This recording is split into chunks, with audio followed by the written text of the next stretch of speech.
ప్రియమైనటువంటి సహోదరి సహోదరులారా, మీ అందరికీ యేసుక్రీస్తు నామములో హృదయపూర్వక వందనాలు. ప్రకటన గ్రంథం నుంచి మనం 12 పాఠాలు నేర్చుకుంటూ ఉన్నాం. ఇంతవరకు మనం 5 పాఠాలు నేర్చుకున్నాం. ఈరోజు 6వ పాఠాన్ని నేర్చుకోబోతూ ఉన్నాం. ప్రకటన గ్రంథము నుంచి 12 పాఠాలు అనే అంశం నుంచి ఇంతవరకు మనం 6 పాఠాలు నేర్చుకున్నాం. ఇంతవరకు మనం 5 పాఠాలు నేర్చుకున్నాం. ఈరోజు 6వ పాఠాన్ని మనం చూడబోతూ ఉన్నాం. అంతేకాదు ప్రకటన గ్రంథం నుంచి 12 పాఠాలు అనే అంశానికి సంబంధించి ఇది 7వ ప్రసంగం. ఇది 7వ ప్రసంగం. ఎవరైనా 7వ ప్రసంగాన్ని వింటూ ఉన్నట్లయితే దానికంటే ముందు చెప్పినటువంటి మిగతా 6 ప్రసంగాలను కూడా వినవలసిందిగా కోరుతూ ఉన్నాను. ఎందుకంటే ఒక క్రమమైన పద్ధతిలో మనం ధ్యానిస్తూ ఉన్నాం కాబట్టి మొదటి నుంచి కనుక విన్నట్లయితే విషయాలు అర్థం అవడానికి అవకాశం ఉంటుంది. బైబిల్స్ని వాళ్ళ దగ్గర ఉంచుకోండి, చెప్పే విషయాలు గమనించవలసిందిగా కోరుతూ ఉన్నాను. మనం ఒక గొప్ప ప్రయత్నం చేస్తూ ఉన్నాం. అదేమిటంటే దేవుడు మనకిచ్చిన గ్రంథంలో బైబిల్ నుంచి 66 పుస్తకాల్లో 66వ పుస్తకాన్ని మనం ధ్యానిస్తూ ఉన్నాం. బైబిల్ ఉన్నటువంటి చివరి పుస్తకము, దేవుడు క్రొత్త నిబంధన చట్టానికి సంబంధించి ఇచ్చిన 27 పుస్తకాల్లో చివరి పుస్తకము 27వ పుస్తకము ప్రకటన గ్రంథము. ప్రకటన గ్రంథం నుంచి మనం 12 ప్రాముఖ్యమైన పాఠాలు నేర్చడానికి సిద్ధపడి ఉన్నాం. ప్రకటన గ్రంథం నుంచి 12 ప్రాముఖ్యమైన విషయాలు అంటే ఒక విధంగా ఈ 12 విషయాలు ప్రకటన గ్రంథంలో ప్రాముఖ్యమైన విషయాలు. ఈ 12 పాఠాలు, ఈ 12 పాయింట్స్, ఈ 12 విషయాలు కనుక మనం నేర్చుకున్నట్లయితే ప్రకటన గ్రంథం యొక్క భావాన్ని, ప్రకటన గ్రంథం యొక్క తాత్పర్యాన్ని, ప్రకటన గ్రంథం యొక్క ఉద్దేశాన్ని మనం పూర్తిగా గ్రహించిన వారం అవుతాము. ప్రకటన గ్రంథం యొక్క సారాంశాన్ని గ్రహించిన వాళ్ళం అవుతాము అని నేను ఆశిస్తూ ఉన్నాను. మీకు మొత్తం 12 పాఠాలుగా చెప్పబోతూ ఉన్నాను. ఇది 7వ ప్రసంగము, 6వ పాఠాన్ని మనం ఈరోజు చూద్దాం. నేను గతించిన రోజుల్లో ఏం చెప్పానో ఒకసారి పైపైన చెప్పుకుంటూ వస్తాను, గమనించండి. గతించినటువంటి రోజుల్లో మొదటి పాఠంగా మనం మొదటి పాఠం కాదు, ప్రకటన ఈ యొక్క అంశానికి సంబంధించి, ప్రకటన గ్రంథానికి సంబంధించి పరిచయాన్ని నేను మీకు తెలియజేశాను. మొదటి ప్రసంగంగా మొదటి ప్రసంగంలో ప్రకటన గ్రంథం యొక్క బ్యాక్గ్రౌండ్ తెలియజేశాను. ప్రకటన గ్రంథం యొక్క చరిత్ర, ఏ సమయంలో రాయబడింది, ఎవరు రాశారు, ఎందుకు రాయబడింది, ఎటువంటి పరిస్థితుల్లో రాయబడింది, ఎక్కడి నుంచి రాయబడింది, ఆ సమయంలో క్రైస్తవుల యొక్క పరిస్థితులు ఏంటి, యోహాను యొక్క గ్రంథాన్ని రాయవలసిన అవసరం ఏంటో మనం కొన్ని వివరాలు చూసాం. ఆ తర్వాత మనము ప్రకటన గ్రంథం నుంచి 12 పాఠాలు అనేటువంటి అంశంలో మనం మొదటి పాయింట్ని 2వ పాఠంగా చూసాం. మొదటి పాయింట్ని 2వ ప్రసంగంగా, మొదటి పాయింట్ని 2వ ప్రసంగంగా మనం చూసాం. ప్రకటన గ్రంథం నుంచి 12 పాఠాల్లో మొదటి పాఠం ఏం చూసాం మనం అంటే, ప్రకటన గ్రంథంలో మనం ఏం చూసాం, మొదటి పాఠాన్ని, మొదటి పాయింట్ ఏం చూసామంటే, మొదటి శతాబ్దంలో ఉన్నటువంటి దేవుని యొక్క సంఘము, దేవుని కుమారుని క్రీస్తు యొక్క సంఘము, క్రీస్తు యొక్క రాజ్యము, క్రైస్తవులు, క్రీస్తు యొక్క శిష్యులు గొప్ప శ్రమలో, మహాశ్రమలో ఉండినట్లుగా మనం చూసాము. ప్రకటన గ్రంథం నుంచి 12 పాఠాల్లో మొదటి పాఠం ఏం చూసాం, మొదటి శతాబ్దంలో క్రైస్తవులు గొప్ప శ్రమలో ఉన్నారు అనే విషయాన్ని మీకు తెలియజేశాను. అది బ్యాక్గ్రౌండ్ ప్రకటన గ్రంథానికి. ఆ శ్రమలకు సంబంధించినటువంటి విషయాలు తెలియజేస్తే ప్రకటన గ్రంథం. ఆ తర్వాత ప్రకటన గ్రంథం నుంచి 12 పాఠాల్లో 2వ పాఠంగా మీకేం చెప్పానంటే, ప్రకటన గ్రంథంలో 2 రాజ్యాల్ని మనం గమనించవచ్చు. ఒకటి సాతాన్ యొక్క రాజ్యము, రెండవది క్రీస్తు యొక్క రాజ్యము అని కూడా నేను మీకు తెలియజేశాను. ప్రకటన గ్రంథంలో మనం 2 రాజ్యాల్ని గమనించవచ్చు. ఒకటి సాతాన్ యొక్క రాజ్యము, ఇంకొకటి క్రీస్తు యొక్క రాజ్యము. సాతాన్ యొక్క రాజ్యము వారి సంబంధులు ఎవరో, వాని సంబంధులు ఎవరో, క్రీస్తు యొక్క రాజ్యము వాని సంబంధులు ఎవరో కూడా నేను చాలా వివరంగా మీకు తెలియజేశాను. 2 రాజ్యాలు ఉన్నాయి అని కూడా మీకు తెలియజేశాను. ఆశ్చర్యకరమైన విషయం ఏంటంటే, దేవుడు క్రీస్తు యొక్క రాజ్య పక్షాన ఉన్నట్లు కూడా మనం చూస్తున్నాం. దేవుడు కానీ, పరలోకంలో ఉన్నటువంటి మహాదూతలు, ప్రధాన దూతలు, కోట్ల కొలది దేవదూతలు, ప్రకటన గ్రంథంలో చెప్పబడిన బలమైనటువంటి దూతలు 4 జీవులు కానీ, 24 మంది పెద్దలు కానీ, ప్రకటన గ్రంథంలో చెప్పబడిన మిఖాయేలు దూత కానీ, వానికి సంబంధించిన దూతలు, వీరందరూ కూడా మన ప్రభువును రక్షణ క్రీస్తు పక్షాన, ఆయన రాజ్యాన్ని పక్షాన ఉండినట్లుగా మనం చూస్తూ ఉన్నాం. మరి సాతాను పక్షాన ఎవరున్నట్టు చూసాము? సాతాను పక్షాన దురాత్మలు, దెయ్యములు ఉన్నాయి. అంతేకాదు సాతాను పక్షాన ప్రభుత్వ అధికారులు, రోమా సామ్రాజ్య చక్రవర్తులు సాతాను పక్షాన ఉన్నారు. సాతాను చెప్పు చేతుల్లో ఉన్నారు. అంతేకాదు అబద్ధ ప్రవక్తలు, విగ్రహారాధన ప్రోత్సహించిన అబద్ధ ప్రవక్తలు సాతాను పక్షాన ఉన్నారు. అంతేకాదు భూరాజుల యొక్క సైన్యము, భూనివాసులు సాతాను పక్షం నుండి క్రీస్తు యొక్క రాజ్య సంబంధులు హింస పెట్టడం మనం చూస్తాము. ఈ విధంగా రెండవ పాఠం మనం ఏం చేసామంటే ప్రకటన 2 రాజ్యాలు నేను పోయినసారి వివరించాను. ఆ తర్వాత మూడో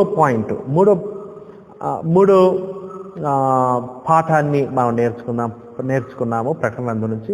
మూడో పాఠం ఏమని నేర్చుకున్నామంటే ఈ 2 రాజ్యాలు, సాతాన్ యొక్క రాజ్యం చూస్తున్నాము, క్రీస్తు యొక్క రాజ్యం చూస్తున్నాము.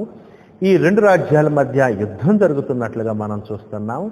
ఇది భౌతిక సంబంధం యుద్ధం కాదు కానీ ఆత్మ సంబంధం యుద్ధంగా మనం చూస్తూ ఉన్నాం.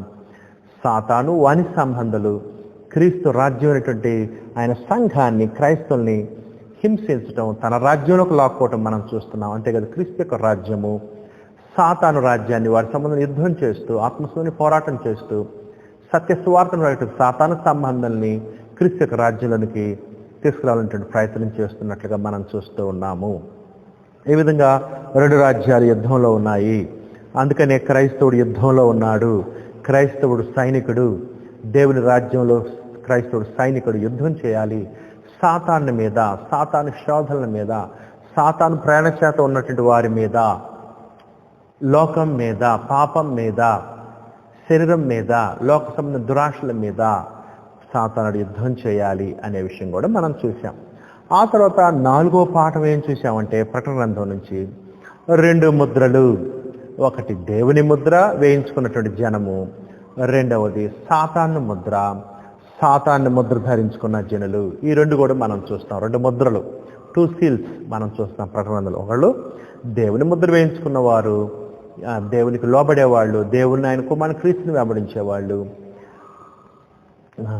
దేవుణ్ణి ఆరాధించేవాళ్ళు, దేవుని కుమారుని క్రీస్తుని పూజించేటువంటి వాళ్ళు, దేవుని ఆయన కుమారుని క్రీస్తుని ఘనపరిచేవాళ్ళు, వారిని వెంబడించేవాళ్ళు, మరణం వరకు నమ్మకం ఉండేవాళ్ళు, కష్టమైన, శ్రమైన, కరువైన, ఇబ్బంది అయిన దేవుని ఆయన కుమారుని క్రీస్తుని వెంబడించేటువంటి వారిని మనం చూస్తున్నాం. దేవుని ముద్ర కలిగిన వారు, అదేవిధంగా సాతాన్ని ముద్ర కలిగిన వారు, సాతాన్ని, రోమ చక్రవర్తులను, వారి అధికారులను భౌతిక సంబంధమైనటువంటి ప్రయోజనాల కోసం ఆ ముద్ర వేయించుకొని వారికి అనుకూలంగా ఉంటూ వారిని ఫాలో అవుతూ విగ్రహారాధన చేస్తూ సాతాను సంబంధంలో అనుసరించేటువంటి వారిని కూడా మనం చూసాము 4వ పాయింట్గా.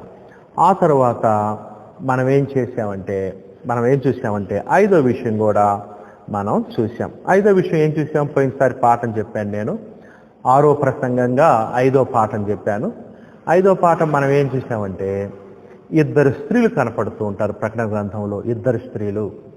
ఈ మెయిన్ పాయింట్స్, ఈ 12 పాయింట్స్ కూడా మీరు గుర్తుంచుకునే విధంగా, సులువుగా గుర్తుంచుకునే విధంగా నేను హెడ్డింగ్స్ పెట్టుకుంటూ వచ్చాను. పాయింట్స్కి 2 స్త్రీలు సులువుగా గుర్తుంచుకోవచ్చు, 2 రకాలైన ముద్రలు సులువుగా గుర్తుంచుకోవచ్చు, 2 రాజ్యాలు సులువుగా గుర్తుంచుకోవచ్చు, 2 రాజ్యాల మధ్య యుద్ధం సులువుగా గుర్తుంచుకోవచ్చు.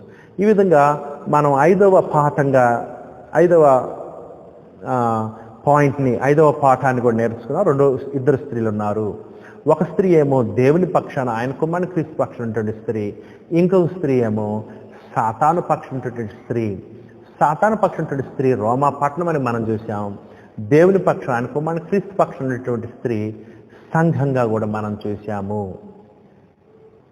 దేవుని స్త్రీగా మనం చూసాము, సంఘంగా చూసాం. ఈ 2 స్త్రీలు, ఒక స్త్రీ ఏమో మహావేశ్య, ఇంకొక స్త్రీ ఏమో పవిత్రురాలైనటువంటి గొర్రెపిల్ల భార్యగా మనం చూస్తూ ఉన్నాము. అంతేకాదు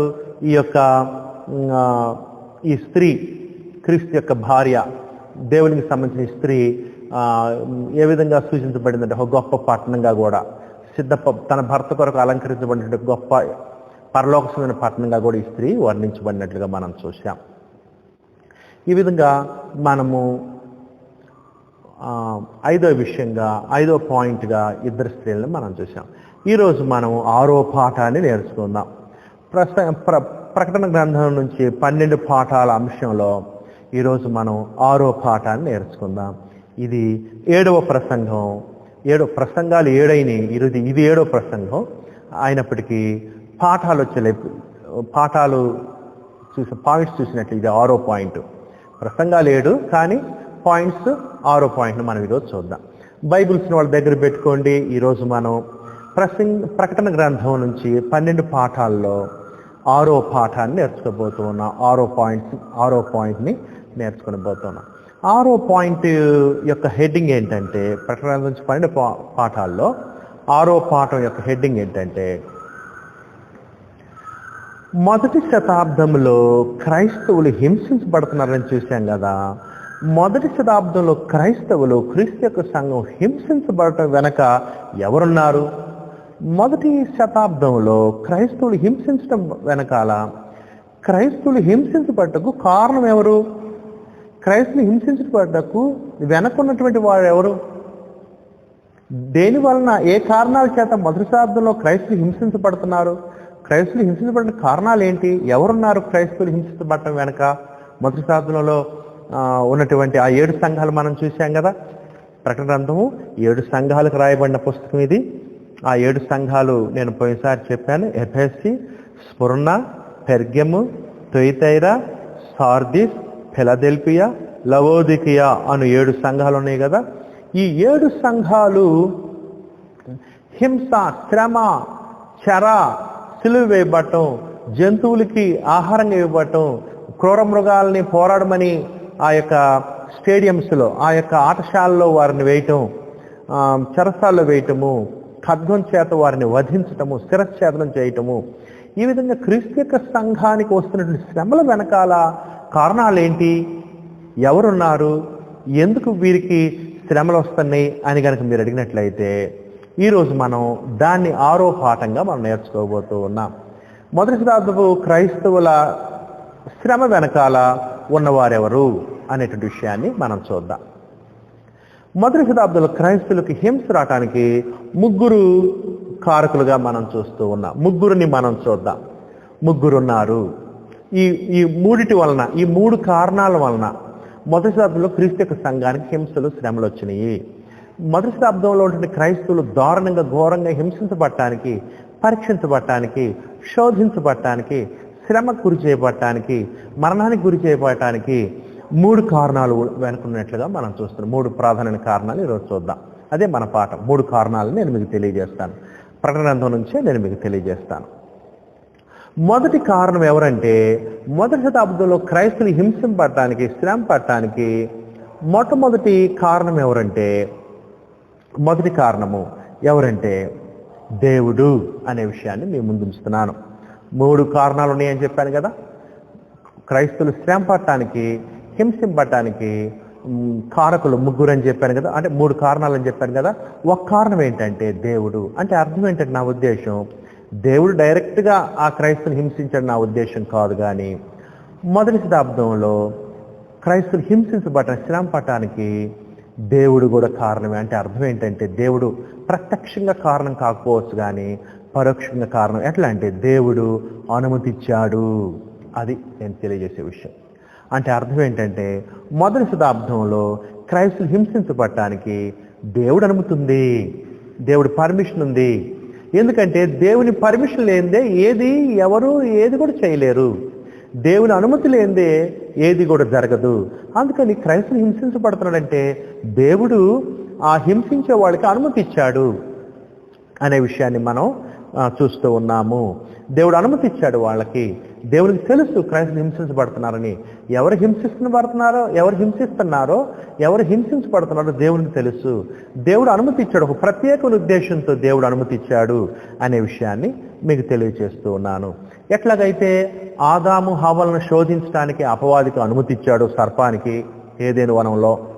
ఎలాగైతే యోబుని శోధించడానికి, పరీక్షించడానికి దేవుడు అనుమతి ఇచ్చాడో, దేవుడేమో పరీక్షించడానికి అనుమతి ఇచ్చాడు, ఏవేమో శోధించడానికి శోధిస్తూ ఉన్నాడు, ఎట్లాగైతే అనుమతించాడు దేవుడు, ఎట్లాగైతే దావీదును శోధించడానికి పరీక్షించడానికి దేవుడు అనుమతించాడో, ఎట్లాగైతే క్రీస్తుని శోధించడానికి దేవుడు అపవాదికి అనుమతించాడో, ఎట్లాగైతే దేవుడు తన యొక్క బిడ్డలను పరీక్షించడానికి అనుమతిస్తున్నాడో, అట్లానే ఈ యొక్క మొదటి శతాబ్దంలో కూడా క్రీస్తు యొక్క సంఘం హింసించబడటానికి దేవుడు కారణం. ఎందుకంటే దేవుడు ప్రత్యక్షంగా కారణం కాదు, కానీ దేవుడు ఆ శ్రమ పరిచే వారికి అనుమతిచ్చాడు అనే విషయాన్ని మీకు తెలియజేస్తూ ఉన్నాను. ఈ విషయం దయచేసి మనసులో పెట్టుకోండి. ఏంటంటే ఒక చక్కటి విషయాన్ని అపోస్తలుడైన పౌలు చెప్పాడు. కొరింథీయులకు రాసిన మొదటి పత్రిక 10వ అధ్యాయము 13వ వచనం చూడండి. బైబిల్స్ ఉన్న వాళ్ళు కొరింథీయులకు రాసిన మొదటి పత్రిక 10వ అధ్యాయము 13వ వచనం చూడండి. కొరింథీయులకు రాసిన మొదటి పత్రిక 10వ అధ్యాయము 13వ వచనం. ఇది కంఠస్థ వచనం. చాలా విషయాలు ఈ వచనంలో ఉన్నాయి, చాలా విలువైన మాటలు ఇవి. చూడండి. సాధారణముగా మనుషులు కలుగు శోధన తప్ప మరి ఏదియూ మీకు సంభవింపలేదు. దేవుడు నమ్మదగిన వాడు, మీరు సహింపగలిగినంత కంటే ఎక్కువగా ఆయన మిమ్మల్ని శోధింపబడనీయడు. అంతేకాదు, సహింపగలుగుటకు ఆయన శోధనతో కూడా తప్పించుకుని మార్గమును కలుగుజేయును. అదిగోండి, ఈ యొక్క మాటలు చూసినప్పుడు మనం శోధించబడటానికి, పరీక్షించబడటానికి దేవుడు అనుమతిస్తాడు అనే విషయం దయచేసి గుర్తుంచుకోండి. ఒకవేళ నువ్వు శోధించబడుతున్నట్లయితే, నువ్వు పరీక్షించబడుతున్నట్లయితే దేవుని అనుమతి ఉంది అనే విషయాన్ని మనం ఎప్పుడు మర్చిపోకూడదు. అయితే క్రైస్తవులుగా మనం ఏం చేయాలంటే ఆ శోధన జయించాలి, ఆ పరీక్షను జయించాలి, ఆ శ్రమను జయించాలి. శోధన సహించువాడు ధన్యుడు, అటివాడు దేవుడు తను ప్రేమించు వారికి వాగ్దానం చేసిన జీవకిరీటం పొందుతాడు. గొప్ప బహుమతి ఉంది ఆ శోధన కనుక మనం నిలబడినట్లయితే ఆ శ్రమకి. ఈ విధంగా దేవుని అనుమతి ఉన్నది అనే విషయం దయచేసి ఎప్పుడు మర్చిపోవద్దు. అది మనకు ఊరట కలిగించే మాట. ఏంటంటే దేవుడు అనుమతి లేనిది ఎవరు కూడా ఏది కూడా మనల్ని చేయలేరు అనేటువంటి విషయం మనకు అర్థమవుతుంది. దేవుని దగ్గర పర్మిషన్ తీసుకుని వచ్చి ఎవరైనా ఏదైనా మనకు చేయగలరు. దేవుని అనుమతి లేనిది ఎవరు మనల్ని ఏమీ కూడా చేయలేరు అనేటువంటి ధైర్యం మనకు కలుగుతుంది. ప్రకటన గ్రంథంలో మనం చూసే భావం ఇది. అంటే ప్రకటన గ్రంథంలో మొదటి శతాబ్దంలో క్రైస్తవులు హింసించబడుతున్నప్పుడు అంటే దేవునికి తెలియకుండా హింసిస్తున్నాడా? అపవాది కానీ వారి సంబంధాలు కానీ దేవునికి తెలుసు. దేవుని అనుమతి లేకుండా హింసిస్తున్నారా? లేదు, దేవుడు అనుమతించాడు. దేవునికి తెలియదా? దేవునికి తెలుసు. దేవుడు వీటన్నిటిని కూడా చూస్తున్నాడు అనేటువంటి విషయాన్ని మనం చూస్తాం ప్రకటన గ్రంథంలో. అందుకనే ప్రకటన గ్రంథంలో 2-3 అధ్యాయాల్లో ఆనాడు సంఘాల యొక్క శ్రమలు, ఇబ్బందులు పరిచయం చేయబడిన తర్వాత 2-3 అధ్యాయాల్లో 4వ అధ్యాయం దగ్గరికి వచ్చేలేకే క్రైస్తవులు, ఆనాడు క్రైస్తవులు ఎలా ఆదరించబడ్డారంటే గొప్ప సింహాసనం మీద దేవుడు ఆసీనుడై ఏంటో మీరు చూస్తారు. ప్రకటన గ్రంథం 4వ అధ్యాయం చూడండి. ప్రకటన గ్రంథం 4వ అధ్యాయం గొప్ప సింహాసనం మీద దేవుడు ఆసీనుడై ఉంటాడు. అంతేకాదు దేవుడు బలం కలిగిన వాడు, మహిమ కలిగిన వాడు, ఘనత కలిగిన వాడు, సర్వాధిపతి, ఈ యొక్క సృష్టికర్త. సర్వం అపవాది వాని సంబంధులు కూడా సర్వం దేవుని గుప్పెట్లో, దేవుని చెప్పు చేతల్లో, దేవుని యొక్క ఆధీనంలో ఉన్నారు అనేటువంటి విషయాన్ని మనం 4వ అధ్యాయంలో చూస్తాం. ప్రకటన గ్రంథము 4వ అధ్యాయము మొత్తం నేను చదవను కానీ 8వ వచనం చదువుదాం. చూడండి 8. ప్రకటన గ్రంథం 4వ అధ్యాయం 8వ వచనం. ఆ 4 జీవుల్లో ప్రతి జీవికి 6 రెక్కలును, అవి చుట్టూను రెక్కల లోపట్ను కన్నులతో నిండి ఉన్నవి. అవి చూడండి. దేవుడు ఎవరంట? భూత అంటే జరిగిపోయిన కాలం, వర్తమాన ప్రస్తుత కాలం, భవిష్యత్ కాలం, రాబోయే కాలంలో ఉండు సర్వాధికారియు దేవునగు ప్రభువు. దేవుడు ఎవరు? మనం ఆరాధించేటువంటి దేవుడు, తండ్రి దేవుడు ఎవరంటే భూత, వర్తమాన, భవిష్యత్తు కాలంలో సర్వాధికారం కలిగిన వాడు. దేవుని కంటే బలమైన అధికారం ఇంకెవరికీ లేదు. దేవుడు సర్వాధికారి. అన్ని కూడా దేవునికి లోబడి ఉంటాయి. దేవుని అనుమతి లేనిది ఎవరు ఏది కూడా చేయలేరు అనేటువంటి విషయాన్ని మనం చూస్తున్నాము. దేవుడు తన పిల్లల్ని పరీక్షించడానికి, అపవాది శోధించడానికి దేవుడు అనుమతించాడు అనేటువంటి విషయాన్ని ఎప్పుడు కూడా మర్చిపోవద్దు. అక్కడే 10వ వచనం కూడా చూడండి. 10-11 వచనాలు. ఆ 24 పెద్దలు సింహాసనం ఆసీనుడైన వాని ఎదుట సాగిలపడి యుగ యుగములు జీవించిన వానికి నమస్కారం చేయొచ్చు. ప్రభువా, మా దేవా, నీవు సమస్తమును సృష్టించితివి. నీ చిత్తమును బట్టి అవి విండును, వాటిని బట్టి సృజించబడిను. సృష్టింపబడెను, గనుక నీవే మహిమ ఘనత ప్రభావములు పొందనర్హుడు అని చెప్పుచు తమ కిరీటములను ఆ సింహాసనం ఎదుట వేసిరి. అంటే దేవుడు అపవాది మీద కూడా అధికారి, దేవుడు రోమా సామ్రాజ్య చక్రవర్తుల మీద కూడా అధికారి, దేవుడు అబద్ధ ప్రవక్తల మీద కూడా అధికారి, దేవుడు భూరాజుల మీద కూడా అధికారి, భూ సైన్యం మీద అధికారి, భూ ప్రజల మీద కూడా దేవుడు అధికారి. దేవుడు సర్వము అధికారి. ఆయనకి అసాధ్యమైందంటూ ఏది లేదు. దేవునికి సమస్తము సాధ్యము. దేవుడు అద్వితీయ జ్ఞానవంతుడు, సర్వజ్ఞానం కలిగిన వాడు. దేవుడు సర్వము వ్యాపించి ఉన్నాడు. అందుకని మొదటి శతాబ్దంలో క్రైస్తవులకు హింసలు కలుగుతుందంటే దేవుడు చేతగాని వాడా? దేవుడు సర్వాధికారం ఇచ్చినట్టు ప్రభువైన క్రీస్తు చేతగాని వాడా? కాదు. కానీ దేవుని యొక్క అనుమతి ఉంది, దేవుని యొక్క పర్మిషన్ ఉంది ఆ విధంగా శ్రమపరచడానికి, శోధించడానికి అనేటువంటి విషయాన్ని దయచేసి జ్ఞాపకం ఉంచుకోవాల్సిందిగా కోరుతూ ఉన్నాను. ఆ తర్వాత అందుకనే మీరు గనక ప్రకటన గ్రంథం చూస్తే మొట్టమొదటిగా 7 ముద్రలు విప్పటం మీరు చూస్తారు. ఆ 7 ముద్రలు ఉన్నటువంటి పుస్తకం ఎవరి చేతిలో ఉంటుంది? దేవుని చేతిలో ఉంటుంది. అంటే భవిష్యత్తు గురించి తెలియజేసే మాటలవి ఆ పుస్తకము ఎవ్వరు కూడా ఆ దేవుని చేతిలోంచి తీసుకుని చదివే అధికారం లేదు. ఎవరికున్నది అధికారం? దేవుడు ఎవరికి ఇచ్చాడు సర్వాధికారము? మత్తయి సువార్త 28వ అధ్యాయం 18-20 వచనాల్లో పరలోకమందును భూమి మీద నాకు సర్వాధికారం ఇవ్వబడినదని ప్రభువైన క్రీస్తు చెప్పారు. ఇప్పుడు ప్రభువైన క్రీస్తు దేవుని యొక్క సర్వాధికారం కలిగిన వాడు. దేవుడు సర్వాధికారాన్ని ప్రభువైన క్రీస్తుకి ఇచ్చాడు. అందుకని ప్రభువైన క్రీస్తు ఆ పుస్తకం దేవుని చేతులను తీసి ముద్రలు విప్పుతూ ఉంటాడు. అంటే క్రీస్తుకి అధికారం ఉన్నది, దేవుడిచ్చిన అధికారం అని కూడా మనం చూస్తాం. అంతేకాదు మీరు ప్రకటన గ్రంథంలో చూస్తే ఈ 7 ముద్రలు విప్పటము దేవుని స్వాధీనంలోనే ఉంటాయి. ఆ తర్వాత 7వ ముద్ర విప్పిన తర్వాత 7 బూరలు కనపడతాయి. క్రైస్తుని హింసించిన వారిని శిక్షించడం 7 బూరలు. ఆ 7 బూరలు కూడా దేవుని దూతలే ఆ 7 బూరలు అవుతారు. అంటే అర్థం ఏంటి? అంతా దేవుని స్వాధీనంలో ఉన్నట్టే. 7వ బూర ఊదిన తర్వాత 7 బూరలో 7వ దూత 7వ బూరను ఎదుగుతాట. మరలా 7 పాత్రలు దేవదూతలు పట్టుకుని ఉంటారు. ఆ 7 పాత్రలు ఒకరి తర్వాత ఒకళ్ళు కొమ్మరిస్తూ ఉంటారు క్రైస్తు హింసించిన రాజ్యం మీద, ఆ యొక్క సామ్రాజ్యం, రోమా సామ్రాజ్యం మీద వారిని నాశనం చేయడానికి, శిక్షించడానికి. అంటే ఏమర్థం అవుతుంది? 7 ముద్రలు దేవుని స్వాధీనము, 7 బూరలు దేవుని స్వాధీనము, ఆ 7 పాత్రలు కూడా కొమ్మరించే దేవుని దూతలే. అంటే ఏమర్థం అవుతుందంటే దేవుడు సర్వాధికారి, దేవుడు భూత వర్తమాన భవిష్యత్తులు దేవుని అనుమతి లేనిదే ఏమీ జరగదు. మత్తయి సువార్త 10:29 ప్రభువైన క్రీస్తు ఏమన్నాడండి? ఏమని భరోసా ఇచ్చాడు శిష్యులకి? ఏమని ధైర్యపరిచాడు? మత్తయి సువార్త 10వ అధ్యాయం 29వ వచనం. ఈ వచనం కంఠస్థ వచనము. ఈ వచనాన్ని కంఠస్థం చేసుకుని ఎప్పుడైనా ఇబ్బందులు ఉన్నప్పుడు ఈ వచనాన్ని గుర్తుంచుకోండి. శ్రమలో ఉన్నప్పుడు, బాధలో ఉన్నప్పుడు. మత్తయి సువార్త 10:29.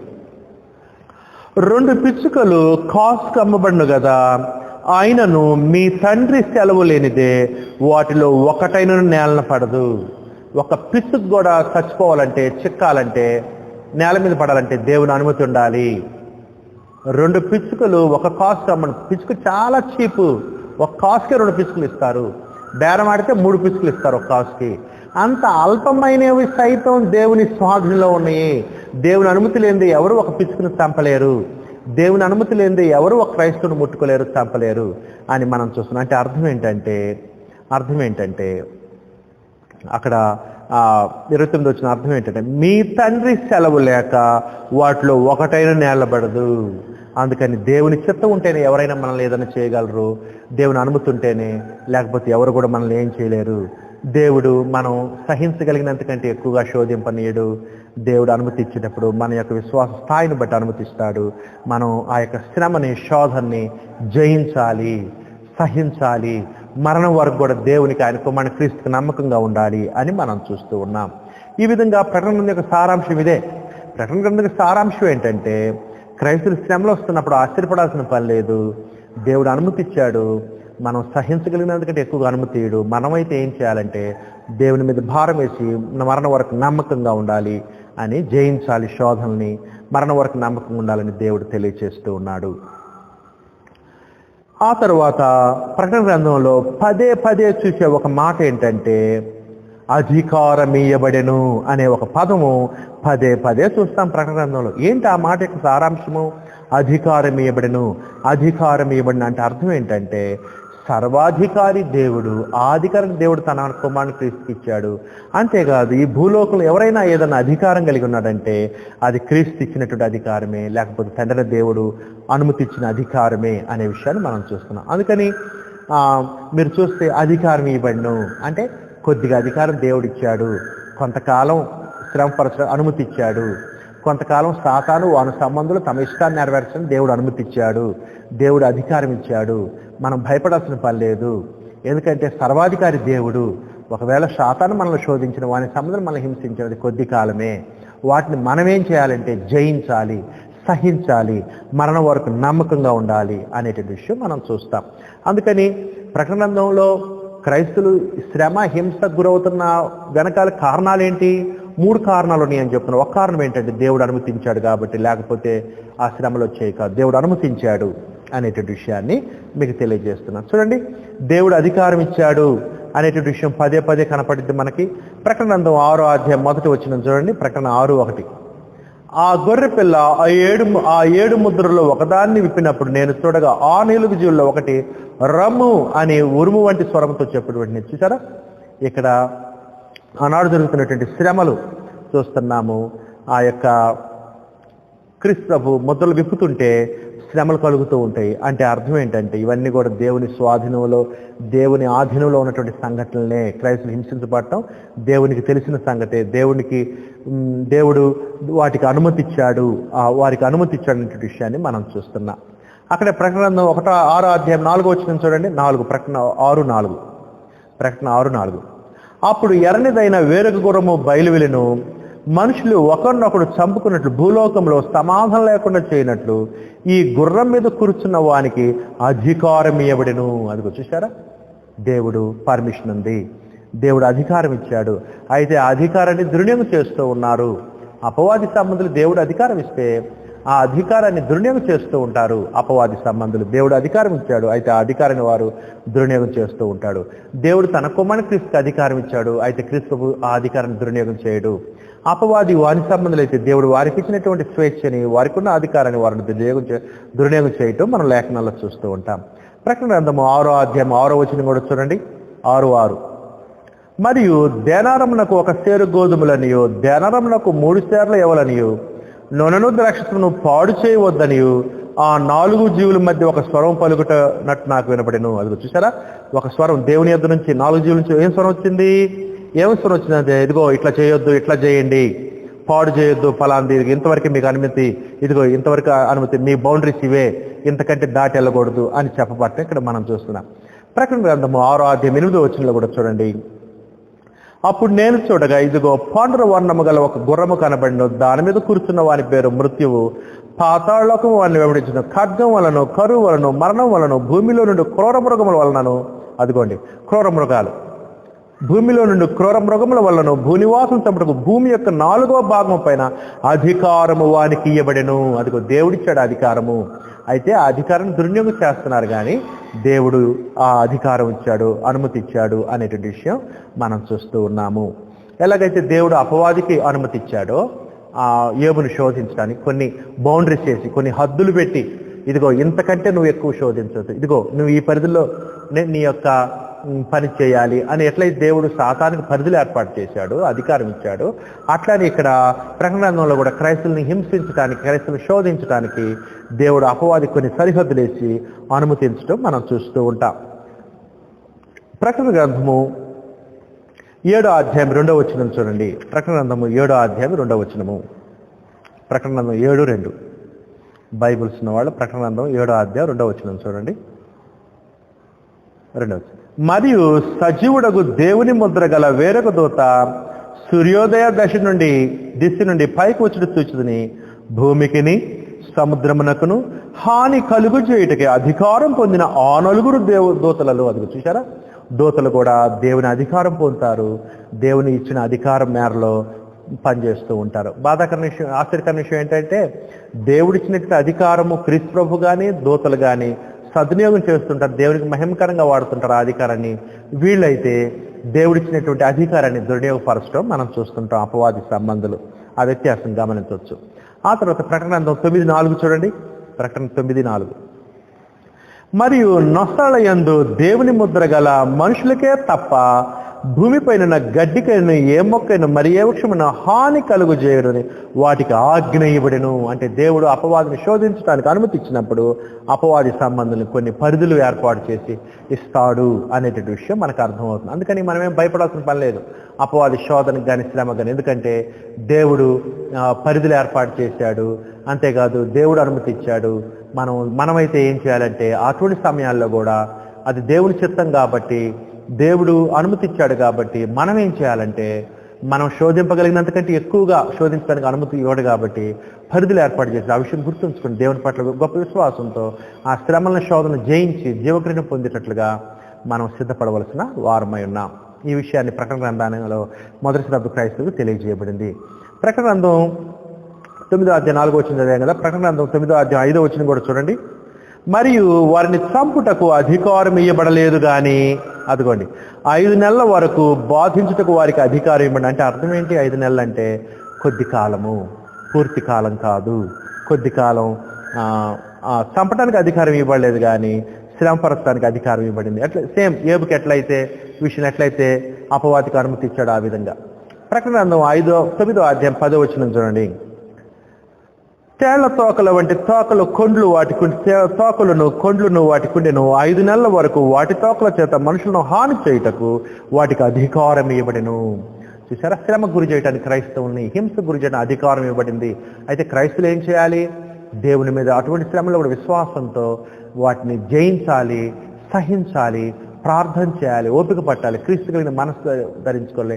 ఎలాగైతే క్రీస్తుని శోధించాడు అపవాది, శ్రమకు గురి చేశాడు, అట్లని మనం శ్రమలో కూడా ప్రార్థన చేస్తూ పట్టుదలగిన మరణం వరకు నమ్మకం ఉండాలి. అది జయించిన జీవితము. 6 జయమైన వారు జయశాలు అనేటువంటి విషయం మనం చూస్తూ ఉన్నాం. ఆ తర్వాత ప్రకటన గ్రంథం 13వ అధ్యాయంలో దేవుడు అనుమతించాడు అనేటువంటి విషయం మనం చూస్తున్నాం. మొదటి రోజు క్రైస్తవులు శ్రమ పట్టడానికి దేవుడు అనుమతించాడు. దేవునికి తెలియకుండా ఏం జరగదు, దేవునికి తెలిసే సమస్య జరిగింది. దేవుడు సాతానికి వారి సంబంధులకి అధికారం ఇచ్చారు. అయితే వారు ఆ అధికారాన్ని దుర్వినియోగం చేస్తూ క్రైస్తవులు హింసిస్తూ ఉంటారు. 13వ అధ్యాయం 5 నుంచి 7 చూడండి. బైబిల్స్ వాళ్ళు ప్రకటన గ్రంథం 13వ అధ్యాయం 5 నుంచి 7. డంబపు మాటలను దేవదోషణలో పలుకు ఒక నోరు దానికి ఇవ్వబడెను. మరియు 42 నెలలు, అది 42 నెలలు. సహోదరుల ప్రకటన గ్రంథంలో మీరు చూసినట్లయితే ప్రకటన గ్రంథంలో 42 నెలలని కానీ, లేకపోతే 1260 రోజులు కానీ, 3.5 సంవత్సరాలు కానీ, కాలములో అర్ధకాలం అని కానీ, లేకపోతే కొద్ది కాలం అని కానీ, 3.5 రోజులని కానీ చెప్పబడినప్పుడు అర్థం ఏంటంటే దాని భావం పూర్తి కాలం కాదు, కొద్ది కాలమే అనేటువంటిది. నిరీక్షించకుండా మాటది. కొద్ది కాలము, శ్రమలు కొద్ది కాలము, కొద్ది కాలం మీకు శ్రమ వస్తుంది అని మనం చూస్తున్నాం. ఆ విధంగా మనం ఇక్కడ చూస్తున్నాం. ఇక్కడ 42 నెలలు అని చెప్పబడుతుంది కదా. చూడండి 5వ వచనం. మరియు 42 నెలలు తన కార్యము జరుప అధికారము దానికి ఏర్పాటాయను. చూసారా, అధికారము ఏర్పాటాయను, అధికారం ఇయ్యబడిను అని కూడా మనం చూస్తాం. ఆ మాట చాలా నిరీక్షించకుండా మాట. ఓహో, దేవుడు అనుమతి ఇచ్చాడా, అట్లయితే పర్లేదు, దేవుడు నేను సహించగలిగినది ఎక్కువ నాకు శోధింపనీయుడు అనే ధైర్యంతో మనం ఆ శోధన ఎదుర్కోవాలి. తర్వాత చూడండి, తన కార్యము జరపని అధికారము దానికి ఏర్పాటాయను గనుక దేవుని దూషించుటకును, ఆయన నామమును, ఆయన గుడారమును, పరలోక నివాసం దూషించుటకును అది తన నోరు తెరిచును. మరియు పరిశుద్ధులతో యుద్ధము చేయను, వారిని జయింపను, దానికి అధికారం ఇవ్వబడిను. ప్రతి వంశం మీదను, ప్రతి ప్రజ మీదను, ఆయా భాషలు మాట్లాడే వారి మీద, ప్రతి జనం మీదను అధికారము దానికి ఇయ్యబడెను. చూసారా, అంటే అర్థం ఏంటంటే దేవుని అనుమతితో పనిచేస్తూ ఉన్నాడు అపవాది అనే విషయం మనం చూస్తున్నాం. అంటే దేవుని కంట్రోల్లో లేని పరిస్థితి ఏం లేదు, సమస్తం కూడా దేవుని కంట్రోల్లో ఉంది. Everything is in God's control. దేవుని కంట్రోల్లో ఉంది. దేవుడు సహింపగలిగినంత ఎక్కువగా శోధించనీయుడు.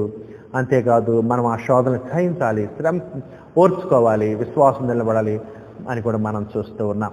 ఆ తర్వాత ప్రకటన గ్రంథం 17 చూడండి. చాలా వచనాలు ప్రకటన గ్రంథం అంతా ఈ మాటలు కనపడతాయి.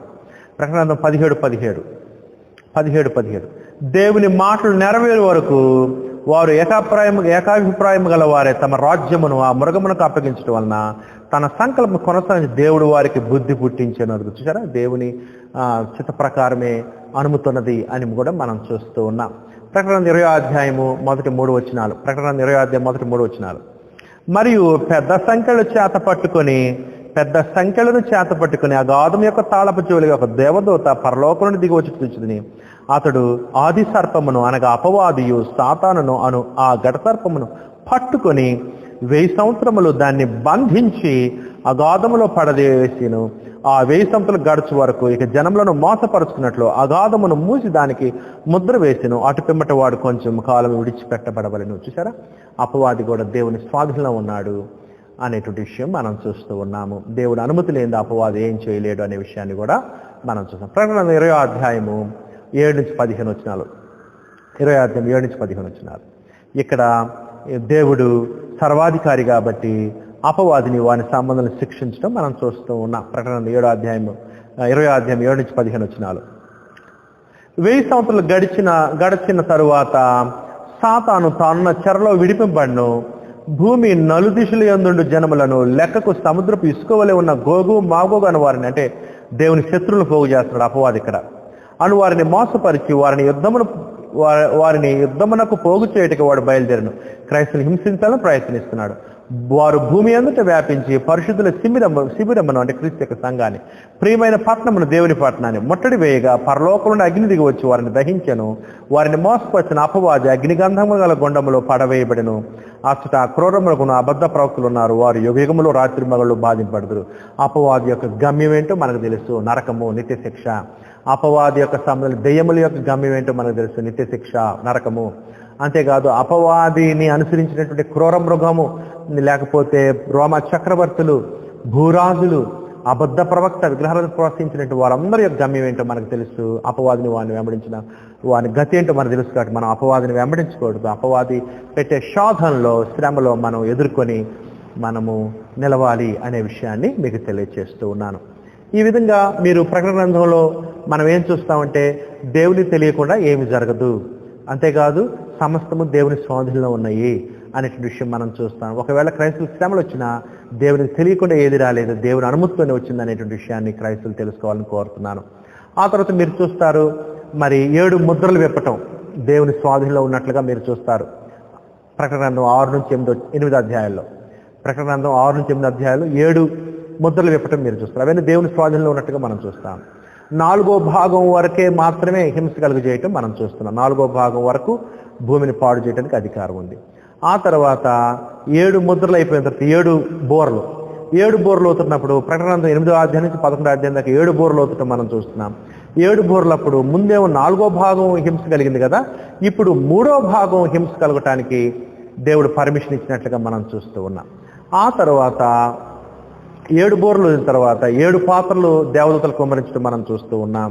ఈ 7 పాత్రలు కుమ్మరించడం ప్రకటన 15వ అధ్యాయం నుంచి 19వ అధ్యాయం దాకా కొనకపడతాయి. ఈ 7 పాత్రలు కుమ్మరించిన రోమా సామ్రాజ్యాన్ని దేవుడు పూర్తిగా నాశనం చేయడం మనం చూస్తాము. అంటే అర్థం ఏంటి? ప్రకటన గ్రంథంలో చెప్పబడిన 7 ముద్రలు కానీ, ఆ తర్వాత 7 బోర్లు కానీ, ఆ తర్వాత 7 పాత్రలు కానీ మొత్తం దేవుని స్వాధీనంలో ఉన్నాయి. అపవాది కొద్దిగా అధికారం ఇచ్చాడు. ఆ అధికారాన్ని అపవాది దుర్వినియోగం చేస్తూ క్రైస్తవులు హింసిస్తూ ఉంటాడు. అయినప్పటికీ సర్వాధికారాన్ని దేవుణ్ణి మనం తండ్రిగా కలిగి ఉన్నాం కాబట్టి, దేవునిగా కలిగి ఉన్నాం కాబట్టి, ఆయన ఏర్పడిచిన రక్షకుడైన ప్రభువైన క్రీస్తుకు లోబడి ఆయనకి మనం దాసులంగా ఆయన వెంబడించాలి, మరణ వరకు నమ్మకంగా ఉండాలనే విషయం మనం ఇక్కడ చూస్తున్నాము. అందుకని ప్రియమైనటువంటి సహోదరులారా, ప్రకటన గ్రంథంలో మొదటి శతాబ్దపు క్రైస్తవుల్ని హింసించబడుతున్నారు. దాని వెనకాల 3 కారణాలను మనం చూస్తున్నాం. క్రైస్తవులు హింసించబడే 3 కారణాలు. ఒకటి, దేవుని అనుమతి ఉన్నది అనే విషయాన్ని మీకు తెలియజేశాను. ఆ తర్వాత ఇంకో కారణం ఏంటంటే, రెండవ కారణం ఎందుకు మొదటి శతాబ్దం క్రైస్తవులు హింసించబడుతూ ఉన్నారంటే, రెండవ కారణం ఏంటంటే సాతాను చాలా కోపంగా ఉన్నాడు కాబట్టి క్రైస్తవులు హింసిస్తున్నాడు. సాతానుకి ఎందుకు కోపం వచ్చింది, ఎందుకు బహుక్రోధం కలిగి ఉన్నాడు సాతానుడు అంటే, ఎందుకంటే మగ శిశువుని లేక ప్రభువైన క్రీస్తుని జయించలేకపోయాడు సాతానుడు. ప్రభువైన క్రీస్తుని అనేక రకాలుగా శోధించాడు. ఆయన 33.5 సంవత్సరాల జీవితంలో ఆ అపవాదిని శోధించాడు, కానీ ప్రభువైన క్రీస్తు అపవాదిని మరణం వరకు నమ్మకంగా ఉండి జయించాడు. ఏ పాపం లేకుండా మరణం వరకు దేవునికి నమ్మకంగా ఉండి, ఎప్పుడైతే ఆ అపవాది క్రీస్తువును జయించలేకపోయాడో కోపం వచ్చింది, క్రీస్తువుని జయించలేకపోయలేకే అప్పుడు క్రీస్తువు తన కుడి పార్శ్వమున ప్రభువుగా రక్షకునిగా ఆశీనుడైన తర్వాత క్రీస్తువు యొక్క శరీరం భూలోకంలో ఉంది. క్రీస్తు యొక్క శరీరం ఎవరు? ఆయన సంఘమే, ఆయన భార్య. క్రైస్తువులు భూలోకంలో ఉన్నారు, క్రీస్తు యొక్క సంఘం భూలోకంలో ఉంది. ఇప్పుడు అపవాదం ఏంటంటే, నేను ఎటుకుడి క్రీస్తుని శోధించి జయించలేకపోయాను, ఆయన సంబంధమైనటువంటి యొక్క సంఘాన్ని, ఆయన శరీరాన్ని, ఆయన రాజ్యాన్ని, ఆయన క్రైస్తవుల్ని, ఆయన శిష్యులైనా నేను జయించాలి ఆయన సహోదరులు అనేటువంటి ఉద్దేశంతో, బహుక్రోధంతో ఎటుకుడి నేను వీరి రాజును జయించలేదు, ఆయన రాజ్యాన్న జయిద్దామని క్రైస్తవులు హింసించటం ప్రకటనలో మనం చూస్తాం. ఇది రెండవ కారణము. ఎందుకు మొదటి శతంలో క్రైస్తవులు హింసించబడుతున్నారు? ఒకటి దేవుడు అనుమతి ఇచ్చాడు, ఒకటి మనకేం ఆశ్చర్యం లేదు. రెండవ విషయం ఏంటంటే, అపవాది క్రీస్తుని జయించలేదు కాబట్టి ఆయన యొక్క శిష్యుల్ని వాళ్ళని నేను జయించాలనేటువంటి కోపంతో, రౌద్రంతో క్రీస్తు సంఘాన్ని దారుణమైన హింసకి గురి చేసినట్లుగా మనకి ప్రకటన గ్రంథం తెలియజేసింది. ఇది రెండవ కారణము. ప్రకటన గ్రంథం 12వ అధ్యాయం మొదటి 17 వచనాలు చదువుతాను, చూడండి.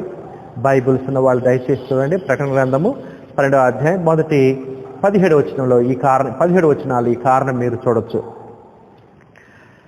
అప్పుడు ప్రకటన గ్రంథం 12వ అధ్యాయం మొదటి వచనం చదువుకుంటూ వెళ్తాను, గమనించండి. అప్పుడు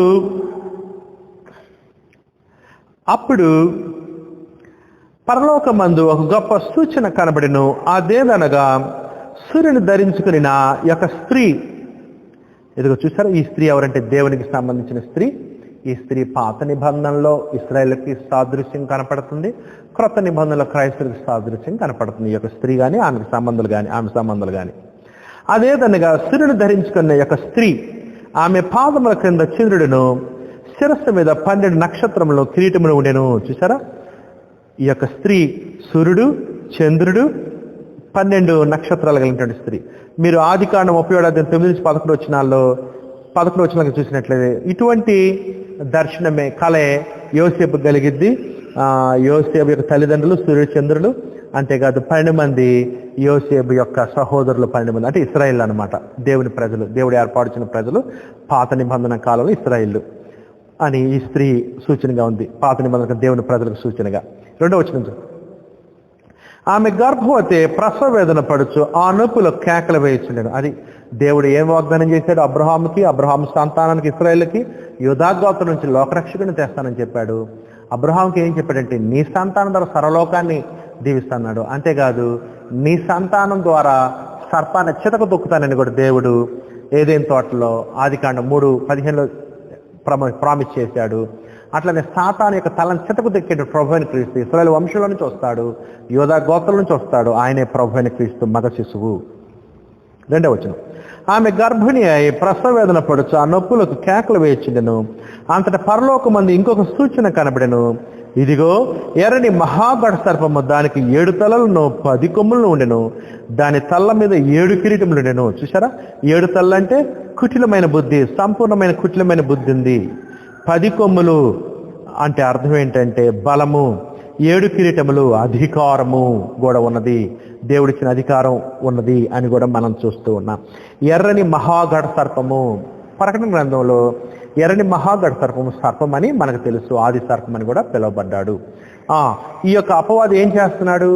యేసుక్రీస్తు ప్రభుని నాశనం చేయడానికి. ఎందుకంటే సాతానికి తల చితకు దొక్కేవాడు క్రీస్తు ప్రభు కాబట్టి క్రీస్తుని జయించాలని ఈ యొక్క అపవాది హేరోదును కానీ, మరి యోధా వంశం నుంచి క్రీస్తు రాకుండా రకరకాల అతల్య లాంటి మరి రాణుల ద్వారా కూడా యోధా వంశాన్ని పాడు చేయాలని ప్రయత్నించినట్లుగా మనం చూస్తూ ఉన్నాం. అయినప్పటికీ దేవుడు తన వాగ్దానం ప్రకారం క్రీస్తుని లోకంలోనికి ఇశ్రాయేల్ ద్వారా తీసుకొచ్చినట్టుగా మనం చూస్తున్నాం. 4వ వచనం, దాని తోక ఆకాశ నక్షత్రములో 3వ భాగము నిడిచి వాటిని భూమి మీద పడవేసిన. అంటే అర్థం ఏంటి? సాతానుడు అనేకులను శోధించగలడు, అనేకులు లోబర్చుకుంటాడు, తన పక్షాన్ని చేసుకుంటాడు. అట్లనే క్రీస్తువును కూడా జయించాలని, పాపం చేయించాలని ప్రయత్నిస్తూ ఉన్నాడు అపవాది. కననయున్న ఆ స్త్రీ కనగానే క్రీస్తు ఆ యొక్క పురుషుడు, ఆ యొక్క శిశువు, ఆమె శిశువును మృంగివేయాలని. చూసారా, అపవాది గర్జిన సింహం వలె ఎవరిని మృంగుతున్నా వెతుకు తిరుగుతున్నట్టుగా క్రీస్తువును కూడా శోధించడానికి ప్రయత్నిస్తాడు. ఇక్కడ క్రీస్తువును శోధిస్తూ ఉంటాడు, కానీ క్రీస్తువు శోధన జయిస్తాడు. ఆమె శిశువును మృంగివేయవలని ఆ గడసర్ప స్త్రీ ఎదుట నిలిచిండెను. సమస్త జనములను ఇనుపు దండముతో ఏళ్ళనన్న ఒక మగ శిశువును ఆమె కనగా ఈయన ప్రభు అని క్రీస్తే. రాజులకు రాజు, ప్రభులకు ప్రభు క్రీస్తు ప్రభు 333 సంవత్సరాలు జీవించిన తర్వాత మరణం వరకు నమ్మకంగా ఉంటుంది. ఏ పాపం చేయకుండా దేవునికి నమ్మకం ఉన్నప్పుడు దేవుడు ఆయన మృతులోంచి లేపి రాజులకు రాజుగా, ప్రభులకు ప్రభుగా తన కుడి పార్శ్వమున కూర్చుని పెట్టుకుని ఉన్నాడు. రాజుగా ఏర్పాటు చేశాడు, క్రీస్తుగా మెస్సియాగా ఏర్పాటు చేశాడు. సమస్త జనములను ఇనుపు దండముతో ఏళ్ళనన్న ఒక మగ శిశువును ఆమె కొనగా ఆమె శిశువు దేవుని యొద్దకు ఆయన సింహాసనం మీద కొనిపబడును. ప్రభు అని క్రీస్తు మరణం వరకు నమ్మకంగా ఉంటాడు. దేవుడు ఆయన తిరిగి లేపి ప్రభుగా తన కుడి పార్శ్వమున తన కుడిపైన ఆశీనుడుగా చేసినట్లుగా మనం చూస్తున్నాం ఇక్కడ.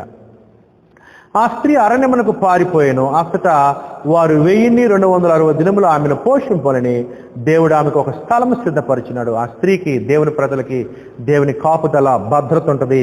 అంతేకాదు ఈ స్త్రీని కాపాడటానికి దేవుడు ఒక స్థలం కూడా సిద్ధపరిచేట్లుగా మనం చూస్తూ ఉన్నాం. 7వ వచనం.